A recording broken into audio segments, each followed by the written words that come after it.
Olá pessoal, sejam todos bem-vindos a mais um bate-papo aqui no nosso canal. É um prazer te receber aqui. Hoje estou com uma convidada super especial e vamos ter um tema super importante. Mas antes de começar o vídeo, como eu sempre peço para vocês, se inscrevam nesse canal, ative o sininho para você ser lembrado quando outros vídeos nossos começar a subir aqui no canal para você ser lembrado. E aproveite também e compartilhe com outras pessoas o tema e o assunto que nós vamos tratar hoje aqui. E lá no final do vídeo tem ali lugar para você poder comentar, deixar sua pergunta. Faça isso, que vai ser de super importância para nós, para a gente poder dar um feedback para vocês e a gente também entender se vocês gostaram ou não do assunto que nós estamos tratando. Então, sem delongas, vamos para o nosso bate-papo.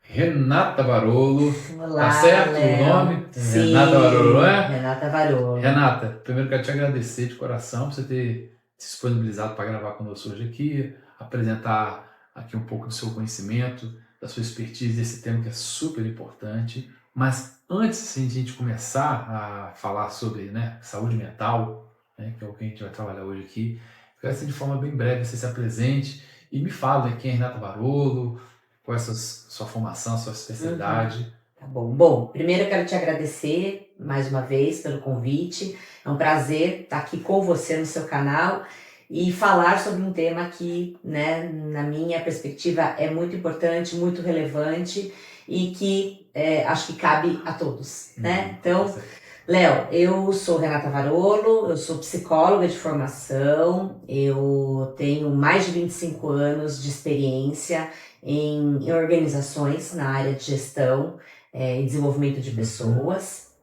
Hoje eu atuo como consultora e especialista em desenvolvimento de pessoas, tanto para pessoas que me buscam no desenvolvimento pessoal, para atingir melhores objetivos pessoais e profissionais, quanto eu atendo empresas em programas de desenvolvimento também de profissionais, de líderes, especialmente agora em programas e ações de saúde mental. Legal. Então é essa, uma trajetória de mais de 25 anos de experiência. Espero poder compartilhar um pouquinho com você. Perfeito. Nesse momento. Eu acho que vai ser de grande valia, mas eu quero que você fale assim, porque a gente vai falar do assunto que é saúde mental, mas eu sempre gosto de saber dos meus convidados. Como é que a psicologia entrou na sua vida? Como é que você fala assim, eu vou trabalhar com psicologia? Foi algo que passou de pai para filho? Foi algo que aconteceu? Conta um pouquinho dessa chegada sua nessa área. Tá, bom, foi interessante. Na verdade, a minha primeira formação, eu comecei fazendo um curso de publicidade e propaganda. Olha! Porque eu gostava muito de me comunicar, enfim.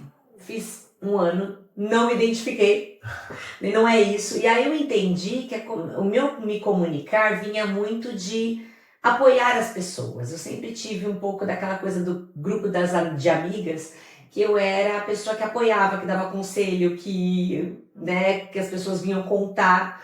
E aí foi que eu me despertei para a psicologia. Eu falei, puxa, eu acho que na verdade a psicologia vem na minha vida com esse papel, de ajudar as pessoas, de orientar. E eu tranquei a faculdade de publicidade e fui para a psicologia e me identifiquei muito. Logo no começo da faculdade eu já tive uma oportunidade de ir para a empresa, já fui estagiar na área de recursos humanos, trabalhando com área de recrutamento e seleção, desenvolvimento, treinamento, e foi aonde eu fiquei a maior parte aí da minha vida. E hoje eu saí da organização no modelo CLT, mas eu continuei com o propósito de trabalhar o desenvolvimento e fortalecimento emocional das pessoas. Então hoje você já é uma empreendedora, uma psicóloga empreendedora. Isso. Tem clínica própria? Na verdade eu tenho um espaço que eu atendo numa clínica, da área de saúde, mas também trabalho online e hoje, trabalho também atendendo empresas. Então eu gosto de ter um espaço físico até para poder ter a conexão com as pessoas, mas o meu trabalho ele pode, se estende em qualquer lugar. Se for necessário você fazer um trabalho de campo dentro de uma empresa, você vai tranquilamente. Sempre, inclusive essa é uma quando a gente vai para palestra ou para consultoria, o melhor espaço é estar dentro das empresas, Perfeito. Então, assim, eu quero começar nosso bate-papo, falar sobre saúde mental.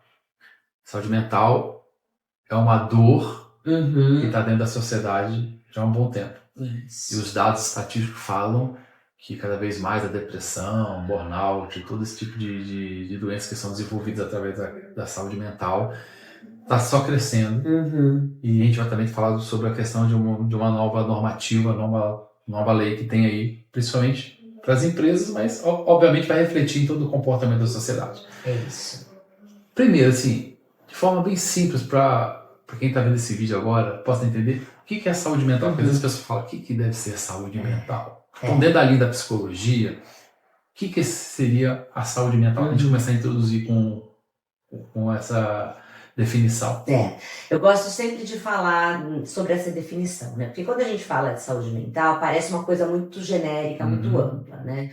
E eu gosto sempre de usar a definição da OMS, que é a Organização Mundial de Saúde, que fala que saúde mental, ela implica a saúde emocional, física e social, né? Então parte de quê? Desde você ter uma condição de saúde básica, física, como uma boa alimentação, uma boa qualidade de sono, desculpa.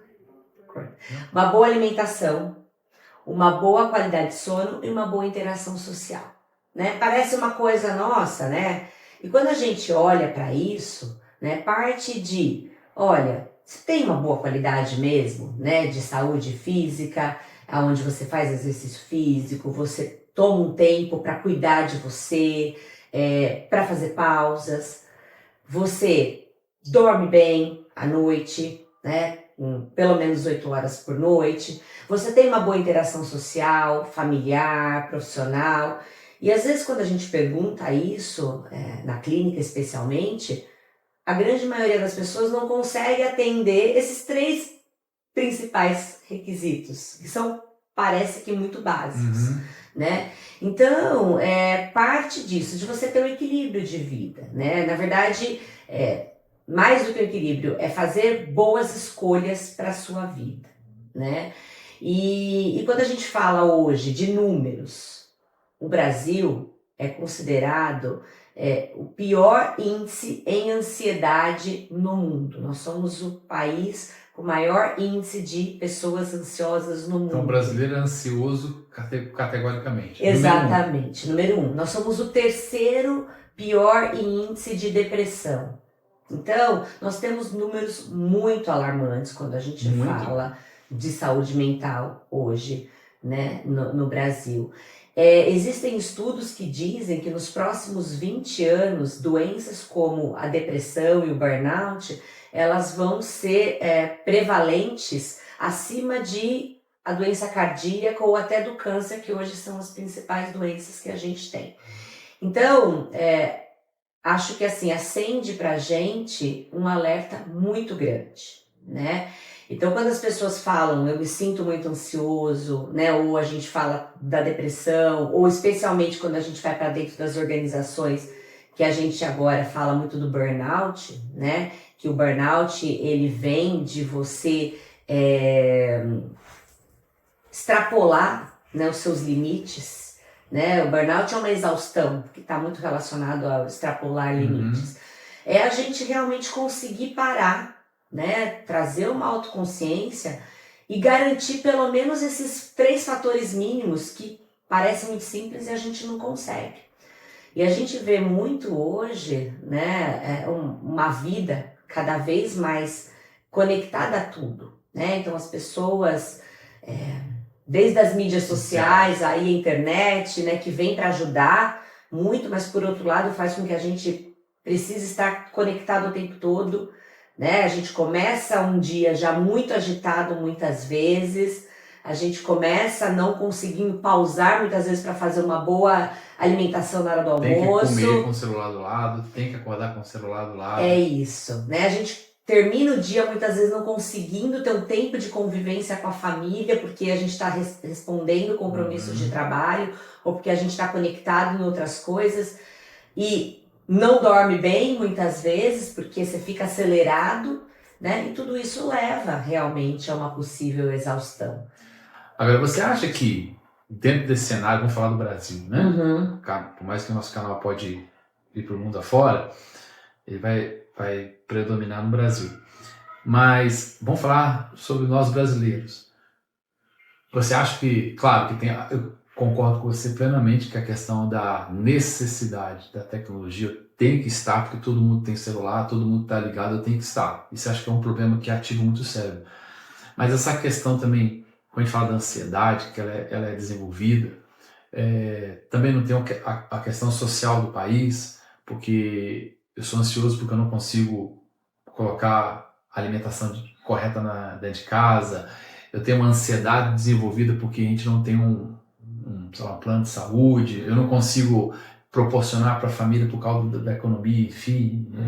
Quando a gente fala desse assunto, a gente não está falando de governo A, B, a gente está falando que é uma realidade que nós vivemos há muitos anos. E cada vez mais a gente vê pessoas descendo o seu nível social. Eu ganhava tanto, hoje eu estou com isso aqui, e ele não consegue, às vezes, se adaptar ou entender isso, e aí eu acho que isso também são fatores externos. Então eu queria ver se essa questão também do comportamento, do que a sociedade está vivendo, econômica, notícias ruins, assassinato, roubo, você fica atemorizado se vai sair na rua, vão roubar seu celular. Isso também afeta essa questão da saúde mental? Eu acho que a gente tem uma questão estrutural, né, financeira do nosso país, que ela é complexa, né? Então, eu acho que sim, né, quando você tem preocupações com contas para pagar, dificuldade, né, muitas vezes de encontrar um emprego, se manter no emprego, de cuidar da sobrevivência básica da família, com certeza isso pode, né, e gera ansiedade, insegurança, e pode sim levar a outros transtornos mentais. Com certeza, acho que é um fator muito relevante. Por outro lado, a gente também vê muitas pessoas, Léo, em posições muito diferenciadas, né? Executivos especialmente, que muitas vezes estão em posições, né, de primeira posição, primeira cadeira dentro das empresas, que estão vivendo burnout, né? E, aliás, a gente vê muitos profissionais, líderes e executivos vivendo esse burnout que a gente fala, mas que na verdade é exaustão. Inclusive a gente fala, né, quando a gente fala de burnout, a gente pensa que está sempre ligado a um momento ruim da vida da pessoa, né? E muitas vezes está. Mas a gente vê casos, por exemplo, de pessoas que estão vivendo um momento muito importante na sua vida ou na sua carreira. Por exemplo, vivendo uma promoção, envolvido em muitos projetos, tomando grandes decisões, sendo promovidos e vivendo ansiedade e exaustão. Por quê? Porque não consegue ter limites. Desde o limite de eu não conseguir conciliar uma vida social adequada, eu não conseguir cuidar da minha vida física, eu não conseguir cuidar da minha alimentação. Muitas vezes, quantas vezes a gente vê líderes, por exemplo, achando extremamente bonito, bacana, em fazer uma alimentação na mesa, no meio de uma reunião de trabalho. Pontualmente isso é ok, mas às vezes isso vira uma rotina. E aí você vê muitas vezes a pessoa negligenciando sinais. Então eu tenho uma dor de cabeça, eu vou lá, tomo um remédio para dor de cabeça. Tenho uma dor de estômago, tomo um remédio para dor de estômago.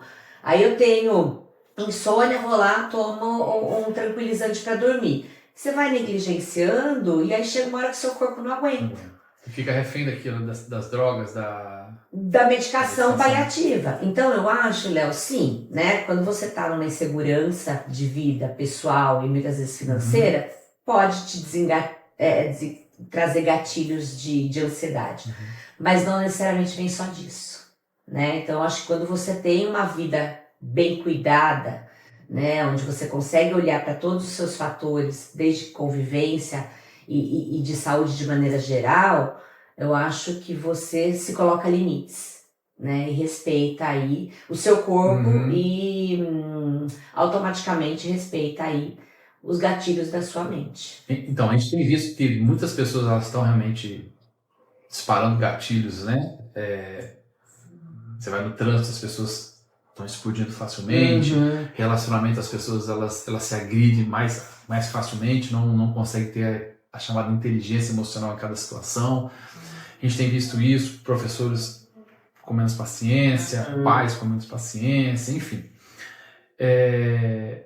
eu queria que acho que você trouxe alguns números para a gente entender esse cenário hoje de como as pessoas estão cada vez mais, não vou dizer caindo nessa cilada, porque às vezes as pessoas não estão sendo orientadas desde pequena como lidar com isso. Acho que esse é um assunto de um bate-papo de um outro momento, de como, como trabalhar isso desde da base para a gente poder evitar que a pessoa não caia nessas prisões, nessas amarras das doenças mentais.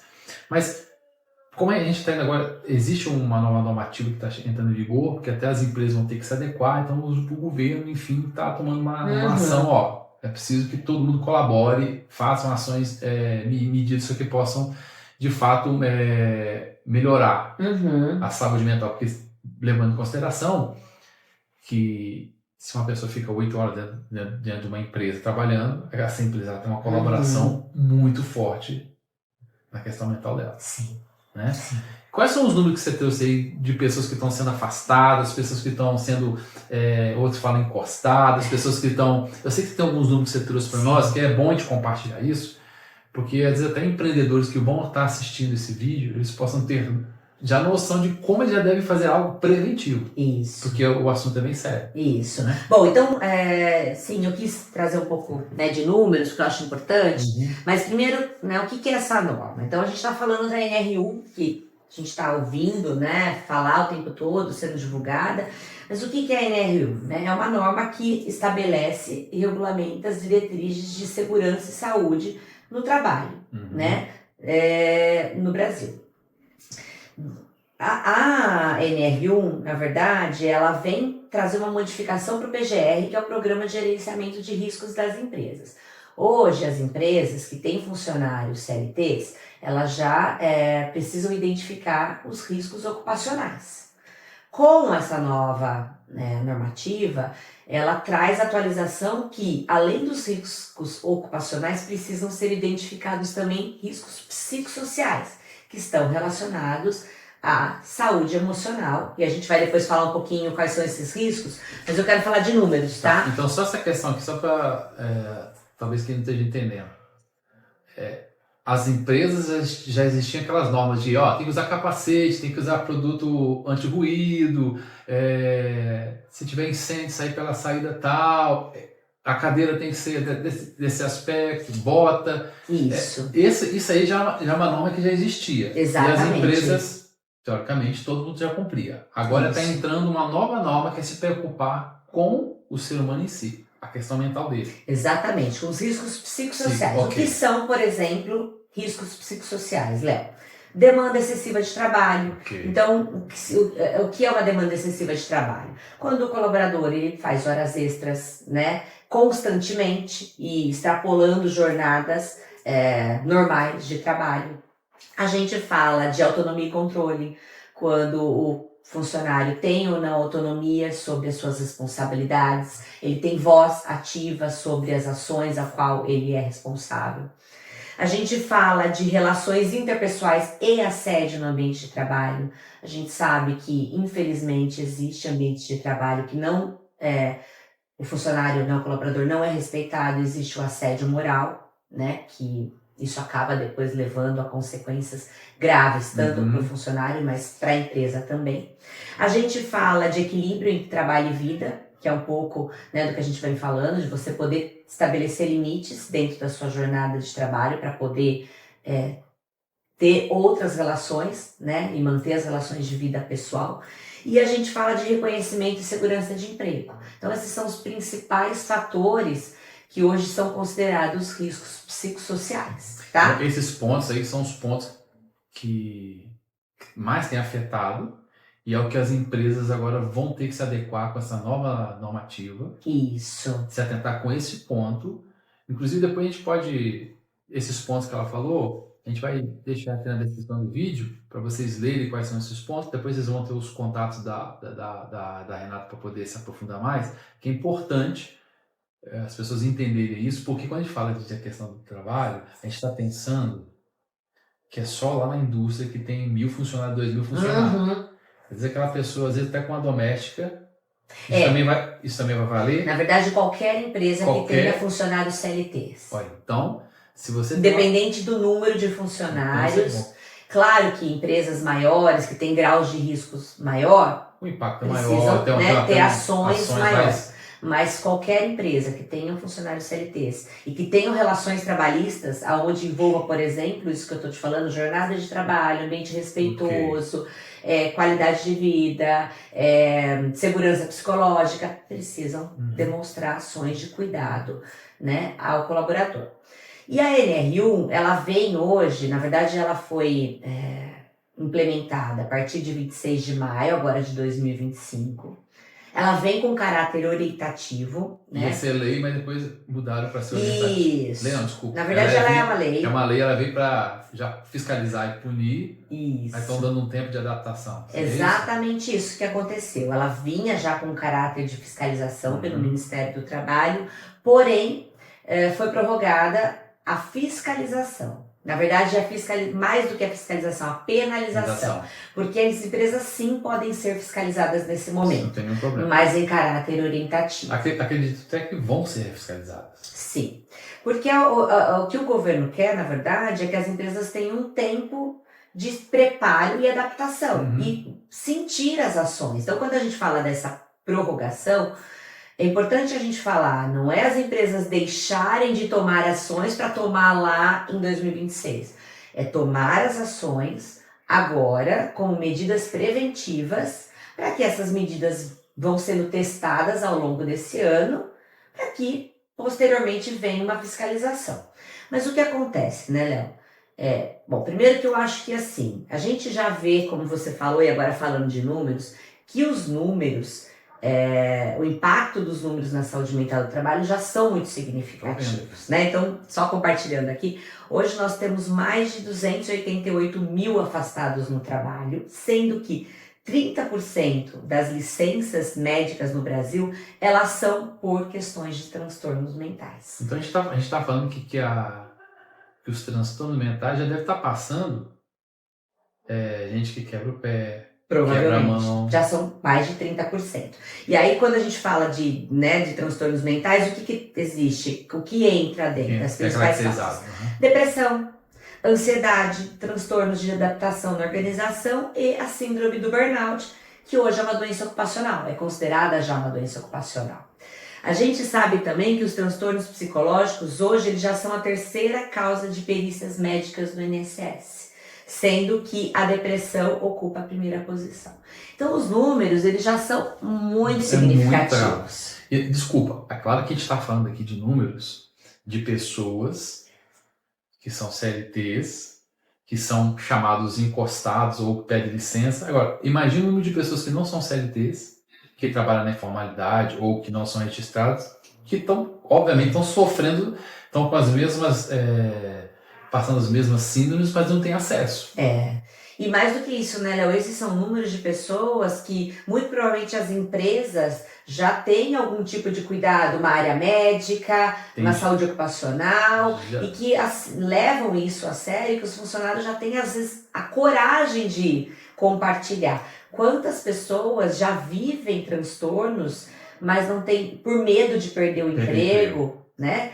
Não levam isso para as organizações. Então, os números já são muito alarmantes, né? E esses números, hoje, eles custam, né, para a nossa saúde pública, né, quando a gente fala de afastamentos, especialmente, mais de 1 trilhão por ano, né? Então, são valores muito significativos. Então, o que eu gosto de trabalhar muito com os números, então, quando a gente fala de trilhão que gera afastamento, então, presta atenção nisso aqui, você que está nos ouvindo aqui. Quando a gente fala de trilhão, significa que essa empresa, se ela simplesmente fala, tá bom, vai lá no INSS e pede o auxílio. Vai chegar uma hora que não vai ter dinheiro. Já não tem, né? Ela não tem dinheiro para pagar esse pessoal. Então, é óbvio que isso é um dado levantado pelo governo, por isso que o governo está trazendo essa normativa. Então, você que é empreendedor, você que é empresário, tem que prestar atenção. Aí eu vou jogar a pergunta para você. É ele que tem que se preocupar com o capital humano e com razão. E é ele que vai ter que sustentar esse profissional mesmo ele estando inabilitado para trabalhar. É isso que vai acontecer? É isso, na verdade, hoje o que acontece? Porque, desculpa, volto a dizer, às vezes o pessoal, não, para no INSS, antigamente a gente tinha facilidade, às vezes acontecia mesmo, a pessoa tem algum problema, sei lá, deu uma dor de coluna e foi 3 meses, e a gente fala, né, a maneira de falar, encosta no INSS, vai buscar o auxílio do INSS. Mas se esses números estão aumentando, essas empresas agora que vão ser responsáveis, automaticamente, penso eu, deve ter uma mudança na legislação do INSS daqui a pouco para que as empresas elas remunerem esses afastados, como aconteceu com as gestantes. Uhum. Antigamente as empresas elas informavam a gestante para o INSS, o INSS, tá bom, a gente vai pagar esse tempo. Agora não. É a empresa que paga a gestante, depois a empresa ela compensa isso de outra forma lá, uma questão tributária. Então isso vai acontecer que as empresas têm que se preocupar nessa questão financeira. A gente está falando que a empresa ela deve ser a mão fechada, não tem, mas é um valor que ela tem que se preocupar de fazer reserva, ela tem que se preocupar com esse capital humano, porque ela vai ter um custo, se ela não cuidar do seu pessoal, um ambiente saudável, ela vai ter um custo para que cuide dessas pessoas que ela não cuidou lá atrás.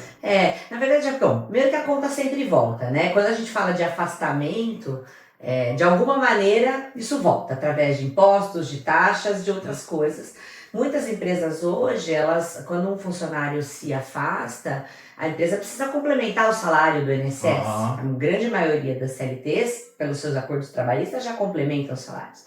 Quando você tem um funcionário afastado, né, Léo, o que você tem? Você tem que contratar outra pessoa no lugar, ou a empresa fica desfalcada, outra pessoa vai precisar fazer hora extra e vai acabar se sobrecarregando, né? Empresas que não cuidam da saúde mental, né, não cuidam do reconhecimento do funcionário, a gente sabe que o índice de turnover é altíssimo, né? Funcionário doente, mesmo quando ele não vai para o INSS, traz um absenteísmo para a empresa que impacta em toda a produção, né, a produtividade.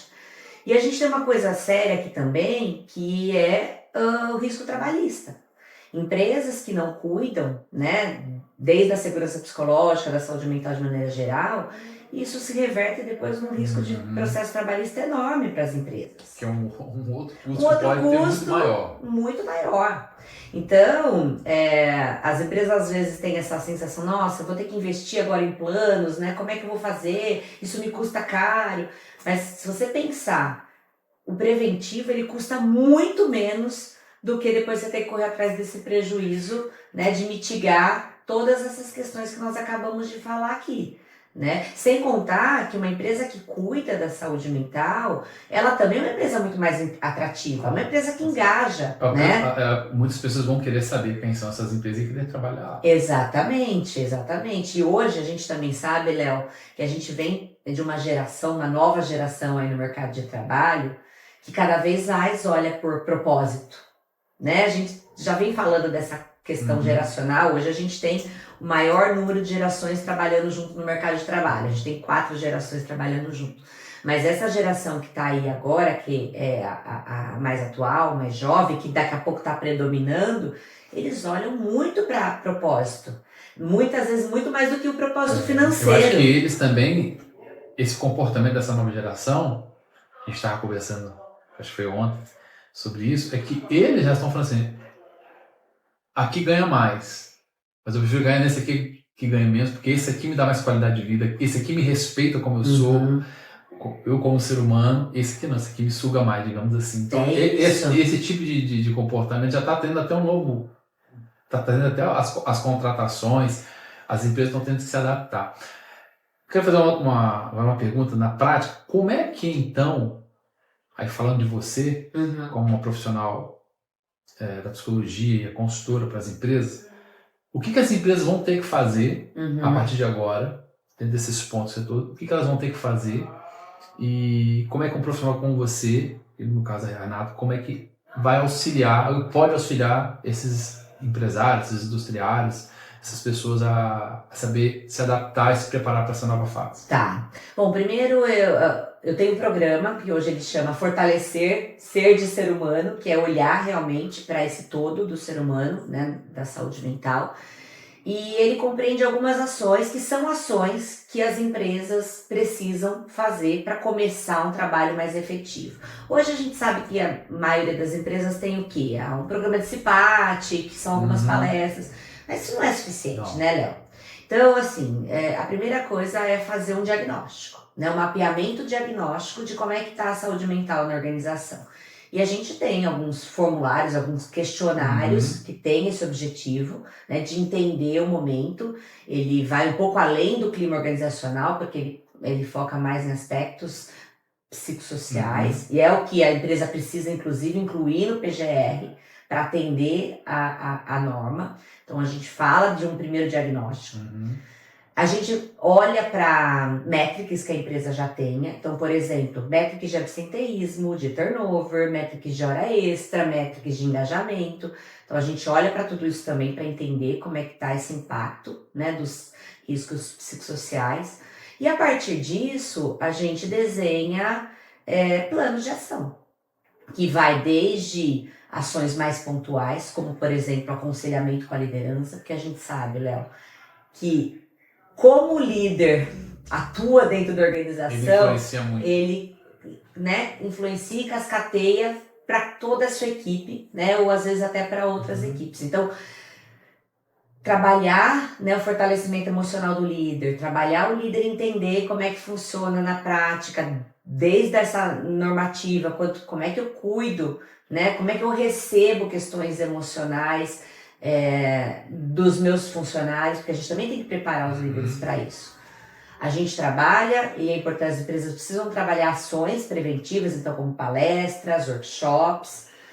A empresa pode trazer apoio psicológico, que muitas vezes vai além do que o plano de saúde. Muitas empresas já têm o plano de saúde que cobre, por exemplo, sessões de terapia, mas às vezes a empresa precisa trazer algum apoio mais pontual, mais breve, ou que se relacione a algo que acontece dentro de uma equipe, ou pontualmente uma pessoa que está passando por uma situação mais específica dentro da organização. Então, trazer alguns plantões psicológicos, ações de segurança psicológica são importantes.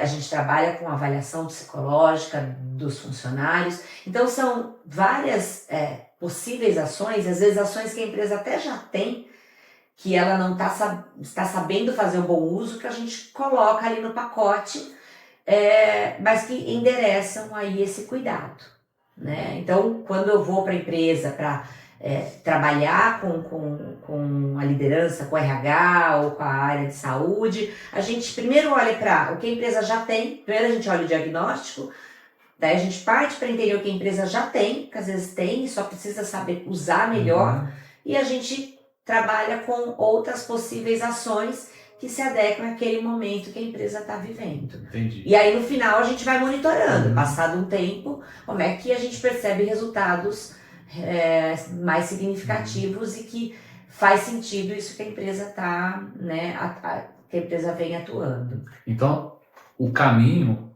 para quem é um empresário, um empreendedor, o caminho que ele tem que traçar hoje é o preventivo. E esse preventivo é o quê? Contratar um profissional como você para entender como é que a empresa está. Aí vai ver desde da cúpula até o chão de fábrica, vamos dizer assim, entender o que as pessoas estão passando, sentindo. E aí, depois disso, você vai trazer um dado evolutivo e vai ver, ó, existe esse sinal aqui, existe esse alerta aqui, eu acho que você podia modificar algo aqui, eu acho que você poderia corrigir isso aqui para que possa, penso eu, né, que depois vai ter uma ação conjunta, né, para as reuniões, palestras com a equipe, mostrar nós somos, acho que tem que ter essa comunicação da empresa, né, olha só o Cid atrapalhando aqui, tem que ter uma série de conversas mostrando que acho que é importante a empresa mostrar que está se preocupando com os colaboradores, a gente vai criar novas ações, isso faz parte do seu trabalho, acho que é o que vai fazer ter resultado né, para que as empresas possam diminuir esse quadro ou praticamente zerar esse quadro que é tão preocupante hoje, não é isso? É isso, Léo, exatamente. E às vezes começa com ações mais simples do que a empresa imagina. Às vezes uma boa escutativa, né? Preparar um líder para receber esse seu funcionário, fazer uma escutativa, fazer o engajamento da equipe. Às vezes você nem precisa de tantas ações assim, né? Que vão te desencadear um custo financeiro tão alto. Às vezes é uma mudança de cultura. Né? Às vezes uma mudança de ação e de cultura você já consegue ter resultados significativos. Eu acho assim, de que você que é empreendedor tem que entender, se você não tem robôs dentro da sua empresa, você tem seres humanos, você tem que começar a entender mais de ser humano. É isso. Né, Renato? É isso. Entender de ser humano, as pessoas mudaram, as pessoas têm outros comportamentos. Eu acho que a gente tem que olhar tudo isso que a gente teve esse bate-papo aqui, olhar, eu acho que você tem que, antes, quando você vai contratar a pessoa, não que isso vai ser o critério para você contratar, mas você tem que saber não só a qualidade que ela tem, de onde que ela é, a história, a dificuldade que ela passa, se ela mora na área mais precária, né? Às vezes ela mora numa área de conflito, às vezes para chegar lá ela passou por uma região de conflito. Então isso tudo não é culpa dela. E o empreendedor tem que olhar também. Como é que você está passando dessas metas? Como é que você está cobrando as metas dos seus colaboradores? Eu acho que as metas elas devem ser estabelecidas, mas você tem que saber comunicar, você tem que dar esse suporte. Porque acho que quando o colaborador vê que o gerente, o seu chefe, o seu patrão está junto com você, fica mais leve. É isso. Quando aquele só descarrega aquele monte de coisa, cadê as metas daqui? Eu acho que esse tipo de comportamento vão começar a mudar, né? Então, Renata, assim, eu queria que você falasse assim, então, pra gente já encerrar esse bate-papo. O assunto é muito vasto, é longo. Como é que as pessoas podem te achar? E não só como te achar nas redes sociais, eu queria que você deixasse, então, até uma mensagem para eles aqui, para aqueles que tanto são colaboradores como são empregadores. O que eles deveriam estar, as primeiras ações que eles deveriam tomar agora para não entrar ou aumentar esse número assustador que a gente viu aqui hoje? Eu acho que a primeira coisa é prestar atenção, né? E aí quando a gente volta lá nos itens básicos, né? Eu sempre falo, e desde quem chega para mim na clínica, na terapia, ou no programa de desenvolvimento, ou até dentro das organizações, me diz como é que você está sobre os seus itens básicos, né? Você cuida da sua alimentação, você cuida da sua atividade física, você cuida das suas relações, você respeita seus limites. Então, a primeira coisa, acho que é olhar, né, e realmente se perceber. O segundo é não negligenciar seus sinais, especialmente os sinais do seu corpo, né? Porque às vezes é isso, eu vou sentindo, eu sinto que eu não estou bem, mas eu vou, né, vou passando por cima, às vezes por medo, às vezes quando a gente fala da empresa, medo de perder o emprego, ou eu tenho às vezes vergonha de compartilhar até dentro de casa, né, até com a esposa ou com o marido, porque não posso me colocar vulnerável, e eu falo que a vulnerabilidade é a maior força que a gente tem, a maior coragem, né, porque às vezes a gente precisa mesmo se mostrar vulnerável para se fortalecer. Então, não negligenciar os seus sinais e tentar realmente respeitar esses seus limites e se colocar à disposição, às vezes, de não precisar estar conectado em tudo o tempo todo. Eu acho que esse respeito, né, ao seu tempo, ele é um respeito realmente que, a partir do momento que você se respeita, você percebe o valor, você respeita o outro também. Então, quando a gente fala do líder, né? Ele não exigir que o funcionário esteja à disposição o tempo todo, conectado o tempo todo. Quando o líder faz isso, ele percebe vantagem, ele também vai conseguir respeitar isso no seu colaborador. Então, é realmente prestar atenção quanto estar um pouco desconectado, se preservar e manter a qualidade básica da sua vida, isso já é um bom começo. Muito bom. Então, seja empresas que precisam de já fazer esse planejamento, ou cidadão comum que está passando algum tipo de depressão, burnout, ansiedade, qualquer coisa do tipo, do gênero, pode procurar você. Sim, Léo. E como eu te falei, né, eu atendo tanto em clínica quanto online, né, também. Pessoas, né, de todo o Brasil, às vezes até de fora, porque a gente fala que mesmo estrangeiro que é brasileiro, que mora fora, precisa, quando quer falar de sentimento, precisa falar em português, e também em empresas, né? Então, eu consigo, né? Eu posso estar à disposição de atender de diversas maneiras. Perfeito. Pessoal, o contato da Renata vai estar aparecendo aqui. Lá na descrição do vídeo também a gente vai estar deixando os contatos dela para vocês seguirem ela e fazer sentido para você, contacta com ela, marca uma sessão ou um bate-papo com a consultoria, tá bom? Renato, quero te agradecer, obrigado por você ter contribuído aqui com a gente, disponibilizado o seu tempo. O tempo é bem vasto, acho que em outros momentos a gente vai poder falar mais, deixa quando a Lila começar a aparecer aí os seus sinais de que ela tá evoluindo ou não está conseguindo, a gente poder conversar mais sobre esse assunto. Eu quero te agradecer de coração por você ter disponibilizado com a gente aqui hoje para falar sobre esse assunto importante. Léo, foi um imenso prazer, como eu te falei lá no início, né? Adorei o convite e acho que, assim, o trabalho que você faz, né, de poder levar esses assuntos de relevância cada vez mais para uma audiência maior é fantástico. Então, assim, eu quero te parabenizar por esse seu trabalho e realmente agradecer pela oportunidade e de considerar esse tema aqui, né, junto ao seu público. Obrigada mesmo. Obrigado, querida. Então, obrigado você que esteve conosco nesse vídeo até aqui agora. Então, antes de você encerrar aqui, o que a gente vai pedir para você fazer? Se você esqueceu, se inscreva no canal, ative o sininho, compartilhe e deixe aqui no comentário. Se tem alguma pergunta, eu encaminho para a Renata. Se você tem alguma dúvida, deixa aqui, que é de super importância para nós. E nós nos vemos no próximo vídeo.